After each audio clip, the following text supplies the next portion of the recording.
오늘이 일요일 날이죠. 일요일 날 두 번째 녹화를 합니다. 2025년 12월 28일 오후 1시 11분을 지금 가리키고 있네요.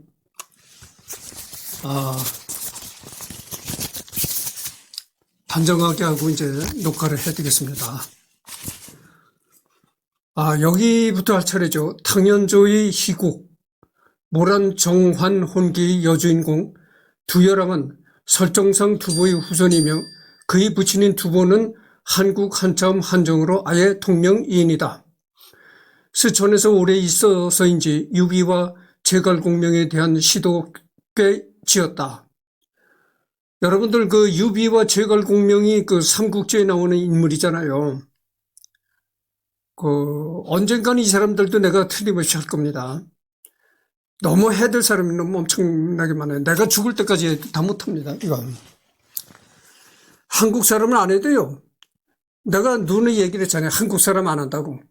한국 사람들은 이 성씨에 대해서 굉장히 관심이 많아. 내가 예를 들어서 최씨를 한다 그러면 저기 최씨 마누라를 얻어야 되겠구만. 또 이렇게 생각을 해요. 저렇게 최씨를 좋아서 가지고 최씨들을 하는구만. 그리고 민씨를 또 하잖아요. 그러면 저게 또 민씨를 좋아하는구만. 그럼 민씨 여자를 얻어야 되겠구만. 이런 거예요. 모든 거를 이 결혼과 결부시켜서 생각하는 거라. 네? 아니 내가 왜 이걸 합니까? 역사적으로 우리나라 역사적으로 이름이 남는 그런 그 유명한 사람이니까 내가 하는 것뿐이지. 아니 내가 민씨를 한다고 그래서 내가 민씨성을 가진 여자와 결혼하려고 민씨 타령을 합니까? 그래서 자꾸 그런 식으로 받아들여 가지고 내가 이제 한국 사람 싹 걷어치웠어. 다시는 안 한다. 그래서 이제 유비와 제갈공명에 대한 시도 꽤 지었다. 대표적인 것이 제갈량의 사닥을 방문해 지은 촉상, 총나라의 승상이고 다음은 그중 하나인 고백행이라는 것은 이제 늙은 측백나무다 이런 것이죠. 늙은 측백나무. 고백행. 이게 이제 늙은 측백나무라는 시입니다. 공명묘전 유로백. 제갈공명의 사당 앞에 오래된 측백나무. 가여 청동 근여석. 가시는 청동 같고 뿌리는 돌 같구나. 상피류 40위. 설이 견딘 껍질에 흘러내린 물방울. 둘레는 40아름이라. 대색 참천 2000석. 검푸른 잎새는 하늘로 2000척이나 솟아있구나. 군신이 여시 제회. 군신이 이미 시국에 따라 함께 모였으니 수목 유위인 애석. 사당 앞의 나무도 사람의 아낌을 받고 있구나. 울레 기저 무협장. 구름 몰려오면 그 기운 길게 무역으로 이어지고 월출 한 통 설산백. 달도 오르면 그 창기운 설산의 흰눈과 통하는구나. 억장로 요금정동. 지난날을 생각하노라. 길 따라 금정 동쪽을 두니 이 한문 음자를 하고 또 하니까 이 시의 의미가 없어지는 것 같아요. 그러니까 이 한자음을 빼고 다시 한번 읽겠습니다. 늙은 측백나무. 제갈공명의 사당 앞에 오래된 측백나무. 가시는 청동 같고 뿌리는 돌 같구나. 설이 견딘 껍질에 흘러내린 물방울. 둘레는 40아름이라. 검푸른 잎새는 하늘로 2000척이나 솟아있구나. 군신이 이미 시국에 따라 함께 모였으니 사당 앞의 나무도 사람의 아낌을 받고 있구나. 구름 몰려오면 그 기운 길게 무역으로 이어지고 달도 오르면 그 창기운 설산의 흰눈과 통하는구나. 지난날을 생각하노라. 길 따라 금정 동쪽을 두니 선주 유비와 무후 제갈공명이 같은 사당에 모셔 있었다. 나무 줄기는 크고 높았고 겨우의 들판도 오래되어 단청은 으슥했으나 창문 안은 아무것도 없이 비어 있었다. 측백나무는 가지 늘어뜨리고 서려 땅을 얻고 있으나 어둑하도록 높이 자라 사나운 바람을 많이 받는구나. 자신을 부지한 것은 곧 신명의 힘이요 바로 곱게 자란 것은 조물주의 공덕일 것이다. 만약 큰 집이 기울어져 대들보나 기둥감이 필요하여도 나무가 산처럼 무거워 만마리 소도 고개 돌려 외면할 것이다. 아름다운 무늬가 드러나지 않아도 세상 사람들 이미 놀라 배기를 거절하지 않는다 해도 누가 능히 운반해 갈 수 있으리. 개미에게 당하는 마음속 괴로움 면하지 못하고 향기로운 나무 잎새는 난새나 봉황새의 잠자리도 됐을 것이다. 뜻있는 선비나 숨어 사는 사람들은 원망하고 한탄하지 말아라. 옛부터 인재가 크면 쓰이기가 어려웠노라.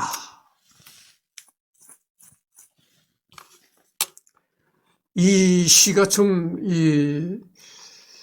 장문의 시인데 좀 이렇게 조금씩 한번 음미를 해봅시다.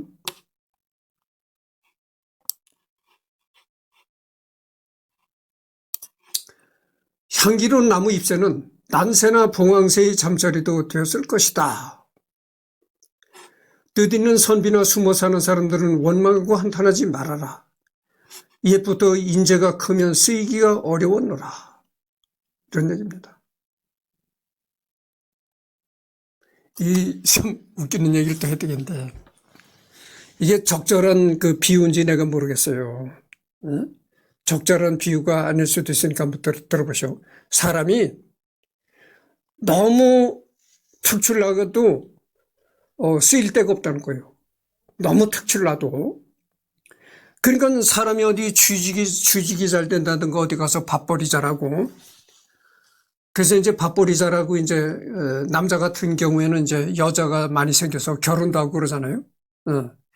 그런 게 어떻게 보면 이렇게 결혼도 잘하고 어디 가서 취직도 잘하고 밥벌이도 잘하고 이런 사람이 보통 그죠? 보통에서 조금 그러니까 중상급이다. 그런 범위에 속하는 사람들이 취직도 잘하고 결혼도 잘하고 이런다는 얘기죠. 그리고 그 밑에 아주 밑에 병신이라든가 장애인 정신박약자라든지 한쪽 다리를 절룩거리는 사람이라든지 이런 장애를 가진 사람은 몇 하등급이다 이거죠. 인간적으로 볼 때 하등급이다. 그런 하등급인 사람은 어디가 취직도 못하고 결혼도 못하는 거죠. 근데 그렇게 맨 밑에 하등급인 사람도 결혼을 못하는 거고 맨 위에 최고 등급에 속하는 사람도 결혼을 못한다 이런 얘기예요. 짝이 없다 이런 얘기지. 그러니까 이 짝을 많이 찾는 사람들은 짝을 잘 찾고 결혼을 잘하는 사람들은 중상급에 해당되는 그 부류에 해당되는 사람들이 어디가 취직도 잘하고 밥벌이도 잘하고 결혼도 잘한다는 겁니다. 그러니까 뭐냐면은 너무 사람이 이렇게 모자려도 결혼을 못하는 거고 너무 똑똑해도 못한다는 겁니다. 너무 똑똑해도 짝이 없다는 거예요. 그러니까 여러분들 이승열이가 어떤 부류에 속하겠습니까? 적당히 생각해 보십시오. 내가 내 입으로 잘났다고 자랑하기엔 참 쑥스러운 일이잖아요. 그러니까 내가 보세요. 내가 어디가 모자리는 사람입니까? 아니잖아요. 어디 다리 한짝 절룩거리는 사람이 아니잖아요. 내가 정신 박약합니까? 아니잖아요. 그렇다면 이승열이는 어느 범위에 속하는 사람입니까? 최고급에 속하는 사람이라서 짝을 못 찾는다 이렇게 볼 수가 있는 거예요. 그래서 이 시가 바로 그런 걸 얘기를 하는데 옛부터 인재가 크면 인재가 너무 똑똑한 사람이다 이렇게 되면은 쓰이기가 어렵다는 거예요. 어디 가서 취직하기 어렵다는 거 이런 얘기인 겁니다.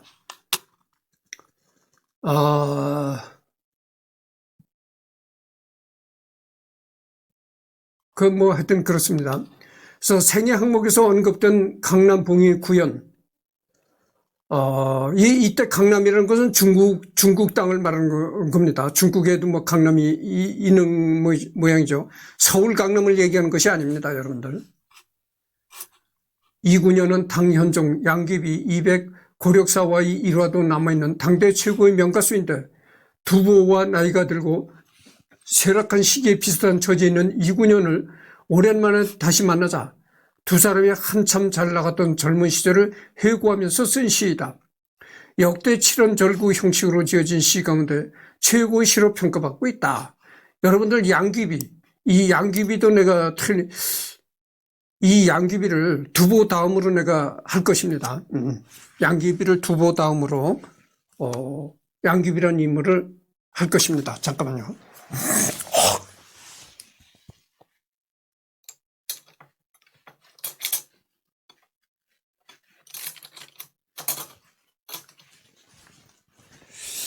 내가 또 잊어먹어요. 잊어먹어서 이제 메모를 해야 되겠습니다. 다음에는 양귀비를 할 겁니다. 양귀비가 그 중국의 이름난 미인이잖아요. 중국 역사상 이름난 미인으로 꼽히는 건데, 그 전에 내가 어렸을 때 이 두보의 시를 읽어보니까 또 이런 생각이 떠오르는데, 그 전에 내가 어렸을 커날 때 마을 어르신들이 이런 얘기를 했어요. 이 전쟁이 일어나잖아요. 전쟁이 일어나면 어떤 부류의 사람들이 제일 많이 죽는가? 아주 모자리는 사람, 아주 똑똑한 사람, 그런 사람들이 많이 죽는다는 거예요. 그러니까 아주 모자린다는 건 뭘 얘기를 하겠어요. 아까도 방금 전에도 내가 얘기를 했지만 뭐 다리 한 짝 없는 장애인이라든지 그처럼 이 정신박자가 이런 모자리는 사람, 그 다음에 아주 똑똑한 사람, 그런 사람들이 많이 죽는다는 거예요. 그리고 이 전쟁터에서 많이 살아나는 사람이 이 중간 부류에 속한 사람들이 전쟁터에서 많이 살아난다. 이런 뭐 얘기를 내가 어렸을 때 나이 많은 어르신들이 그런 얘기를 한 어르신이 있었어요. 그게 뭐 반드시 합당한 얘기인지는 내가 모르겠지만 하여튼 그런 얘기를 한 노인이 있었어요, 나한테. 그러니까 좀 모자리는 병신은 좀 모자리다 보니까 위험천만한 그런 데든지 그런 걸 많이 내몬다 이거죠.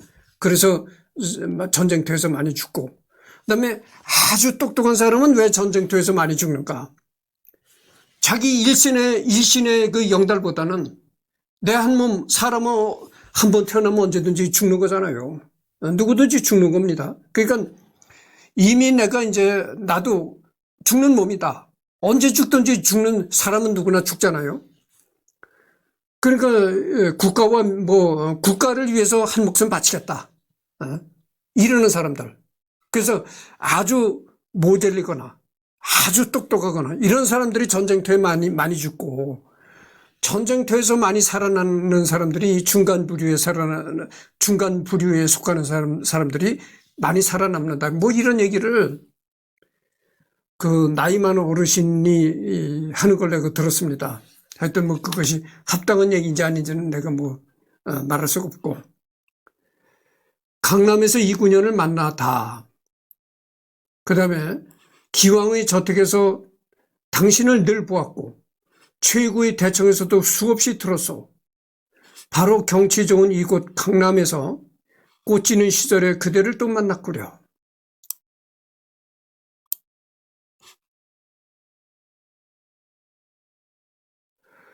최구라는 인물은 비서감 등의 관직을 지낸 당 현종의 총신이라는 겁니다. 기왕. 당 예종의 넷째 아들이자 현종의 바로 아래 이복 동생인 기왕, 이범을 말한다. 문학과 예술을 사랑한 애호가였다고 한다. 사후 형인 현종에 의해 황태자로 추존되었다. 이걸 보면 말이죠. 이게 참 어떻게 보면 낭만적입니다. 기왕의 저택에서 늘 보았고 최구의 대청에서도 수없이 들었소. 바로 경치 좋은 이곳 강남에서 꽃지는 시절에 그대를 또 만났구려. 이게 어떻게 보면 참 낭만적인 그런 시라고도 볼 수가 있는데, 지금 이렇게 현대 지금 21세기는 발전된 세상이잖아요. 이렇게 발전된 세상에서도 이렇게 시를 읽고 그런다고 하면은, 야, 저 사람 참, 꽤나 할 일이 없는 사람인 모양이다. 이렇게 생각하는 사람들이 있어요. 아니, 사람이 먹고 살기 바쁘고, 먹고 살기 바쁘고 살아가기 어려운 세상에 아니 저렇게 시만 읽고 무슨 음악이나 듣고 그래가지고 세상살이를 할 수가 있는가. 그렇게 얘기하는 사람이 있어요. 그런데 이 두보가 살았을 시대에는 얼마나 어려웠겠어요. 응? 이때는 정말 뭐 산업이라든가 이런 게 전혀 생각도 못할 시절이고 기껏 해봐야 뭐 땅에다 무슨 이렇게 곡식이나 심고 해가지고 그래서 근근히 생계를 유지하던 시절이었는데 그렇게 어렵게 살아가던 그런 열악한 시대였지만 그래도 이렇게 두보는 풍요 있는 시를 읊어댔다 이거죠. 그래서 이태백과 두보는 그렇게 사람이 살아가기가 어려운 그런 열악한 시대에 살았음에도 이렇게 참 낭만적인 시를 읊었다 이런 얘기죠.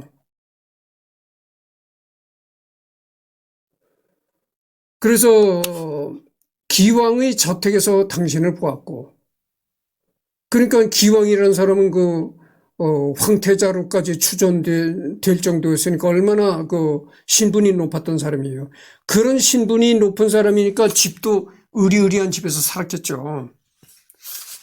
그런 의리의리한 저택에서 당신을 보았고, 최구란 사람도 이 사람도 뭐 당 현종의 총신이라고 하니까 높은 벼슬을 지는 사람이잖아요. 그러니까 이 사람도 집이 얼마나 크고 화려했겠어요. 그러니까 최고의 화려한 집에서도 또 당신 이야기를 들었어. 그런데 그로부터 세월이 많이 흘러서 경치 좋은 이곳 강남에서 꽃 지는 시절에 그대를 또 만났구려. 여기 보면은 꽃 피는 시절이 아니라 꽃 지는 시절이다 이거야. 꽃이 막 피어오르고 녹음이 우거지는 그런 희망과 그런 시절이 아니고 꽃이 지는 가을에 꽃이 지고 낙엽이 떨어지는 이 시절에 그대를 또 여기서 만났구려. 이런 얘기죠. 그러니까 이거를 다른 말로 하면 이렇게 되겠어요.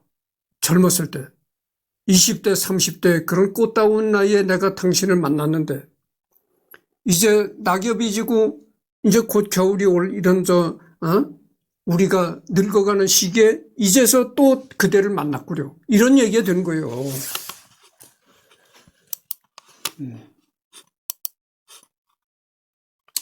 그 다음에 여담. 두보이 시를 모르는 중국인은 드물다. 중국 교육과정상 소학교에서 삼수, 절구, 춘야, 희우, 강반독보 심화, 중학교에서 삼수, 고등학교에서 사수를 가르치기 때문이다. 한국 교육 과정에서도 과거 중학교에서 필수로 배웠던 한문 과목에는 교과서 출판소마다 다르지만 한두 개씩 들어있었다. 주로 위에 열거된 시 외에도 춘망 등이 수록되기도 한다. 이 중국 사람은 두보를 모르는 사람이 없다는 겁니다. 그게 뭐냐면은 소학교에서 두보 시를 3편을 배운다는 거죠. 소학교에서. 그다음에 중학교에서 또 시 3편을 배우고 고등학교에서 4편을 배운다는 겁니다. 그러니까 총 얼마예요? 총 두보의 시를 10개 시를 배운다는 거죠. 그래서 이 중국 사람은 두보를 모르는 사람이 없다는 겁니다. 두보의 시를 모르는 사람이 없다. 그러니까 뭐 중국 교과서에 학교에서 가르치는 중국 교과서에 두보의 시가 필수적으로 들어간다는 거죠. 두보의 이명인 두공부에서 유래한 공부사우루스라는 공룡이 있다. 선우 중통. 이름은 형이고 중통은 자이다. 장구 겸경의 후임 검남절도사로 있었다. 검남절도사라는 게 뭔지 하여튼 중국 시대 뭐 벼슬이겠죠. 잠깐 봅시다. 하여튼 뭐 넘어갑시다. 장강은 도도하게 흐른다. 드립은 두보이시 등고의 한 구절을 따온 것이다. 한국에서 등루 유목 발견. 2024년 4월 한국에서 소장하고 있던 두보이시 등루가 적힌 유목이 발견되어 공개되었다. 2024년 4월이니까 올해 4월 달에 한국에서 그 두보이 시가 발견됐다는 겁니다. 두보 시인의 친필이 적힌 유목은 전 세계에서 이게 유일하다. 권룡제를 비롯한 유사한 명사들이 이 유목에 도장을 찍은 것이 확인되어 최소 청나라 말기 이후에 한국으로 유출된 것으로 보인다. 이 고문은 송명대 정의와 다르게 백분 혹은 백회를 칠해 만든 것으로 당락이 심한 대신 묵색이 놀라울 만큼 잘 보존이 되어 있다고 한다. 그런데 2024년 4월 달에 한국에서 발견된 두보의 시가 거기 그 두보의 시를 적힌 걸 이렇게 보니까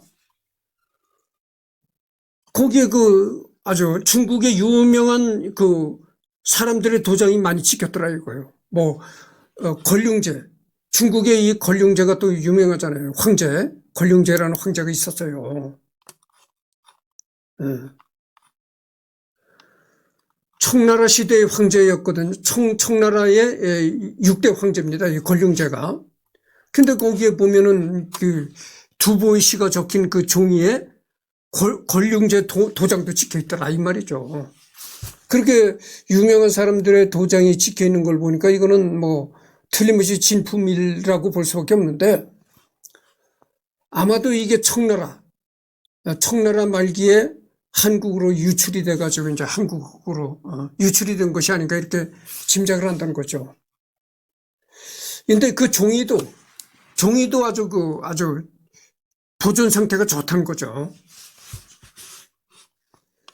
두보 유목을 연구하면서 고대 중국의 명필들의 글씨들을 비교 분석해 본 결과로는 두보는 당나라 시기 유행했던 행서체를 써서 이 유목을 작성한 것으로 보인다. 또한 등루는 그동안 사단과 학계에서 막연히 54세인 764년 만년작으로만 침략해 왔다. 그런데 이번 두보 유목이 한국에서 발견됨으로써 시인이 토본과 전쟁 중이던 20년 전 34살 때 744년 성도를 유랑하면서 옥루에 올라 감회를 적은 것으로 확인되었다.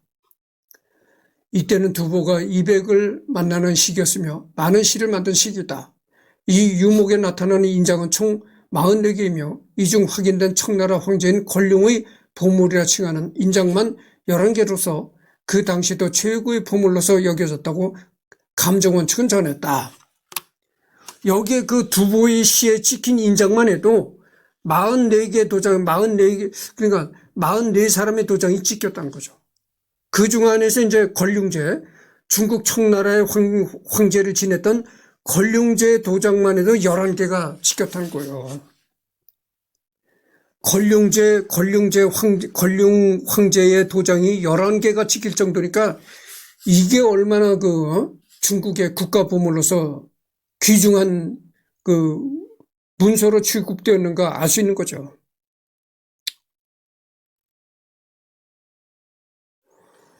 이런 거는 뭐 팔 수도 없겠지만 굳이 가격을 매긴다면 뭐 한 1000억대가 올라가지 않을까 이렇게 생각합니다. 왜 그러냐면은 이 두보 이거는 뭐 두보가 직접 쓴 두보의 친필이거든. 두보가 직접 쓴 친필일 뿐더러 거기에 중국 역사상 유명한 사람들의 도장이 44개나 찍혔으니까 이건 정말 1000억대를 호가할 것이라고 이렇게 봅니다. 위작 여부 논란. 다만 이게 진짜 두보의 글인지는 미질 수인 부분도 있다. 권룡제 도장이 11개 찍혔다고 진품이라고 하기엔 이미 권룡제 도장 위주에서 찍고 진품이라고 팔아먹은 역사가 중국에 너무 많게 존재하기도 하고. 근데 내가 앞에 그 권룡제 도장까지 찍혔으니까 이건 뭐 진품이라고 볼 수밖에 없다 이런 얘기를 했잖아요. 그게 그렇지 않다는 거예요. 아무리 권룡제 도장이 찍혔어도 가품일 수가 있다 이런 얘기예요. 이 중국에서 그렇게 권룡제 도장이 찍힌 예전에도 이 권룡제 도장이 찍힌 그런 뭐 수묵화 이런 거를 많이 유통이 됐다는 거예요. 그러니까 가짜임에도 불구하고 진짜인 것처럼 이렇게 속이기 위해서 권룡제 도장을 파가지고 찍어가지고 막 찍는다 이거죠.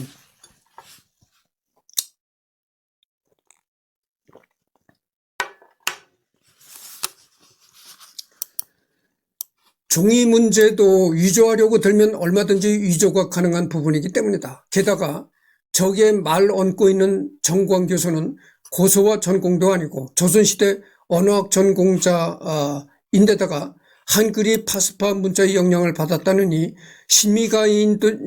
신미가인도 문자에 근거해서 글자를 추가했다더니 하는 소리를 하는 사람이라 그 학문적인 엄밀성도 몹시 의심된다. 이 정광 교수의 문제는 단순히 파스파 문자 영양서를 주장하는 것을 넘어서서 세종이 혼자 창제한 부분이 적다. 세종이 주도했으나 신미대사 같은 비공식적 루트의 도움을 받았다는 소리를 하는 건데 둘 다 연구자들에 의해서 많이 반박이 된 상태다. 파스파 문자 영향은 표음 문자라는 개념의 영역이고 이 표음 문자 개념은 파스파 문자에서만 따온 게 아니다. 세종이 각종 운서를 수집했고 그 중에 몽고 자운이 들어 있었던 게 엄연한데 설마 파스파 문자 영양서를 전면적으로 반박하는 사람이 있을 리 없을 것인데 정광 교수는 표기 체계나 문자 체계가 완전히 다른 두 문자를 그 영역에서까지 영향을 받았다고 하고 있으니 아예 다른 범위 주장을 하고 있는 것. 특히 신미 참여설의 경우에는 그야말로 탈탈 털렸음에도 불구하고 여전히 그 소리를 고수한다는 것이다.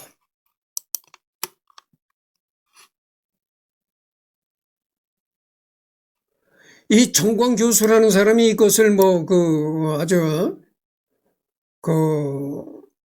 진풍같이 이렇게 말했던 거 봐요. 근데 이 정광 교수라는 사람의 말도 고지고대로 들을 수가 없다. 신뢰성이 없다 이런 얘기죠.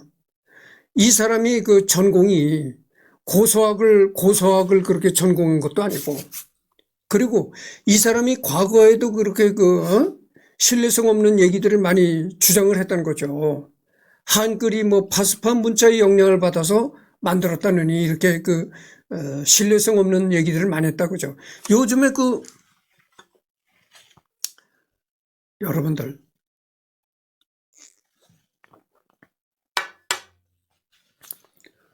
요즘에 신뢰성 없는 얘기들을 하는 사람들이 많아요.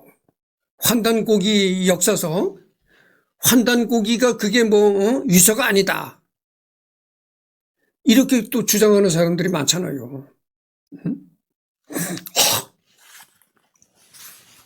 환단고기는 분명하게 위서입니다. 그게. 우리나라 유수의 역사 학계에서 환단고기를 다 위서라고 하는 거예요. 근데 몇몇 빗나간 사람들이 환단고기가 아주 고대 역사의 진본이다. 이렇게 이제 엉뚱한 주장을 한다는 거죠. 이 정광 교수가 그런 엉뚱한 주장을 많이 하는 그런 스타일의 교수라는 거죠. 그러니까 더욱더 정광 교수의 말은 신뢰성이 없다 이런 얘기죠. 또한 글씨 자체에 대한 문제는 차지해 두고서라도 두보시는 당나라 시인 중에서도 이백과 함께 전근대는 물론 근대 이후에도 엄밀하게 연구가 된 시인인데 하다못해 구전으로라도 저 비슷한 언저리 시간이 언급된 적이 없다. 물론 당나라 두보가 살았던 시기에는 1200년도 더 된 시기 이야기이긴 하지만 모든 구전이나 기록이 인멸될 정도의 시기가 아니다. 애당초 한나라 때 얘기도 구전되는 게 엄청 후기에 체록이 되는 마당에 매우 의심스러운 정황이 있는 것이다. 또한 이런 유목이 정말로 존재했다면 중국 황실 대대로 보물이라 이후 황실 유물 목록에 설명과 그림이 들어가 있어야 하는데 진짜면 권룡제 말고도 당나라 이후 대대로 소장가나 황제들이 찍은 소장인 플러스 입수경이 썰 내력 자랑만도 미터 단위로 나와야 된다. 물론 그것 자체가 보증서이자 문화재이기 때문에 절대 훼손하지 않는다.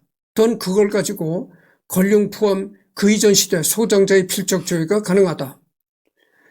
수당시대 사화가 그것도 100회 발라서 썼다는 게 전문 처리 플러스 복원 없이 저렇게 멀쩡하고 깨끗할 리가 없으며 대만 고궁박물관에서 유명 서화를 좀 봤으면 표구 모양부터가 의심스러우며 명사들의 소장인과 명문 때문에 저것만 달랑 있는 세로 표구가 아니라 오른쪽으로 긴 가로 표구 또는 부록이 함께 공개되어야 할 것이라는 의견도 있다. 그래서 그 한국에서 발견된 그 두보의 시, 그것이 이제 가짜라, 진품이 아니다. 이렇게 주장하는 사람들의 그 논리가 이렇다는 거죠. 너무나 이 종이의 재질이 너무 깨끗하다. 그리고 뭐 여러 가지 그 이유를 들어서 이렇게 그것이 진품이 아니다. 이렇게 이제 주장하는 사람들이 있다는 거죠. 근데 내가 읽어보니까 이 얘기가 정말 타당한 것 같아요. 진품이 아닌 것 같아요. 또한 당나라 건원 2년에 씌어진, 당나라 건원 2년이 언제였었냐면 서기 759년이라는 거죠. 현재 두보의 유일한 서예 작품으로 전해지는 금성문의 글씨가 실제로 중국에는 존재하고 있다. 돌에 새겨진 시로 탁본을 통해 그의 글씨를 확인할 수 있으며 작품 말기에 건원 2년 두보가 쓰다라는 것으로 연대를 추정해 볼 수 있는데 건지를 쓰는 것보다 이렇게 연호를 쓰는 게 더 경우에 맞지 않느냐는 것이다. 이 중국 웹페이지에 다시 가보면 당나라 건원 2년 그러니까 서기 759년 두보서는 스촨성 바중현 남사에 있는 일통 마음각으로 현재 발견된 두보의 유일한 서예로 오늘날 해내의 고풍으로 청나라 말기에 전파된 이후 센세이션을 일으켰고 금속학자, 수집가, 골동품 상인들이 모두 꿈꿔왔던 것으로 전해졌다.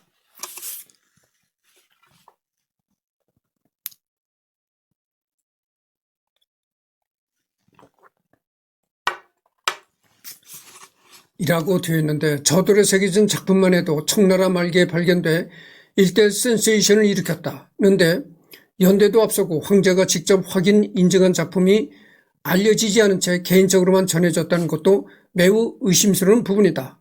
청나라로 사신을 다녀온 당시 조선 문인들이 그래도 유리창, 고서화가 거래되던 한국 인사동 같은 곳에 유리창에 그럴듯하게 위조한 가짜 작품이 놔둔다는 기록이 있는데 그런 유의 하나가 아닐까 하는 의심이 들며 모든 것 하나하나가 너무도 완벽하게 고증돼 있어 오히려 의심스러운 경우라 할 것이다.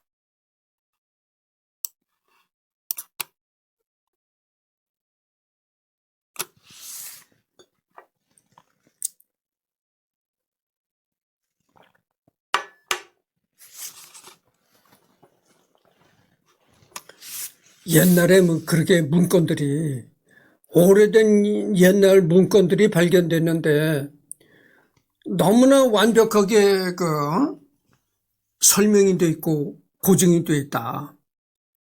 오히려 그것이 이 가짜라는 것을 나타낸 거다. 이런 식의 얘기했던 거죠.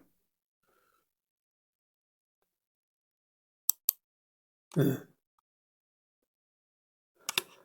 대중매체에서 2006년 드라마 대당시성의 주인공으로 등장한다. 더우반 평점 7.7을 기록했다. 이렇게 나왔습니다.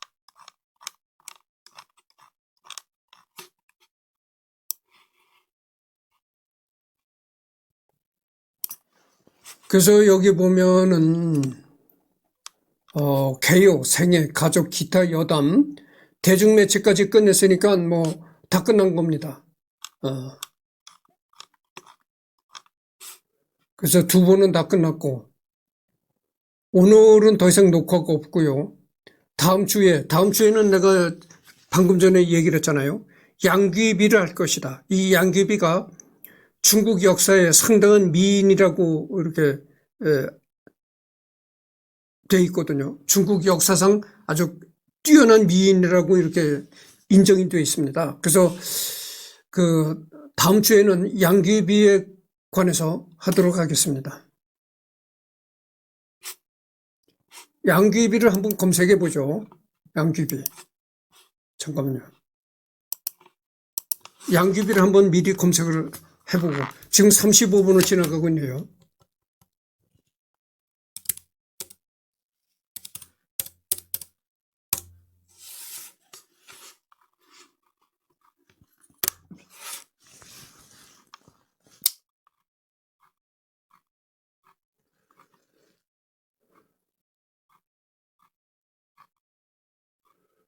근데 양귀비에 관한 그게 안 나온 건 모양인데요. 어, 양귀비에 관한 그 나무 위키가 안 나온 것 같아요.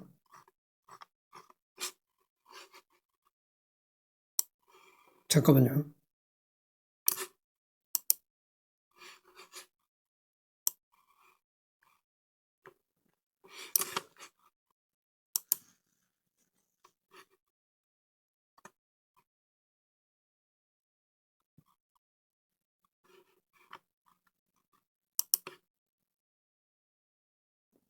양귀비에 관한 그 나무 위키가 안 나오네요. 그 뭐 하여튼 어,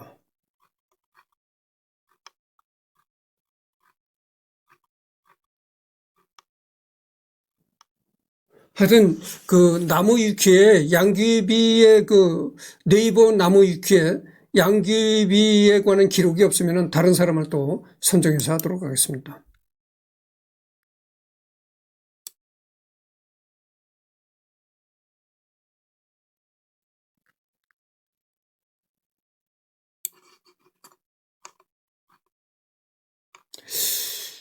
양귀비가 실존 인물이 아닌지 하여튼 내가 뭐 중국 역사는 내가 확실히 알 수가 없잖아요. 내가 뭐 중국 역사를 전공한 사람도 아니고. 하여튼 뭐 그래서 양귀비라는 게 그냥 이야기 속에만 존재하는 그런 사람인지 아니면 진짜 중국 역사에 존재했던 인물인지 이거는 내가 모르는데 하여튼 나무 위키에 안 나온 거 보니까 중국 역사에 분명히 존재한 미인이라면은 분명히 나무 위키에 있을 겁니다. 자료가. 근데 나무 위키에 자료가 없는 거 보니까 아마 그냥 얘기만 오르내리는 인물이지 중국 역사에 실제 양귀비가 있었느냐 뭐 했던 여기 보면은 뭐 당현종과 뭐 양귀비의 뭐 이렇게 이런 얘기도 나오네요. 예. 당현종과 양귀비 사랑 이야기와 온천으로 유명한 화청지 입구 뭐 이런 게 나오는데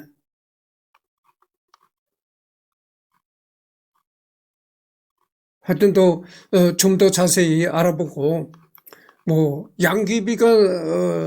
양귀비에 대한 자료가 나무 위키에 여기 보면은 어,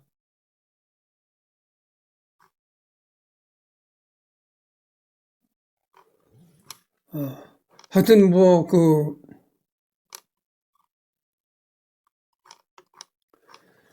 하여튼 양귀비에 관한 그 자료가 나무 위키에 없으면은 하질 않고 다른 사람을 선정해서 하도록 하겠습니다.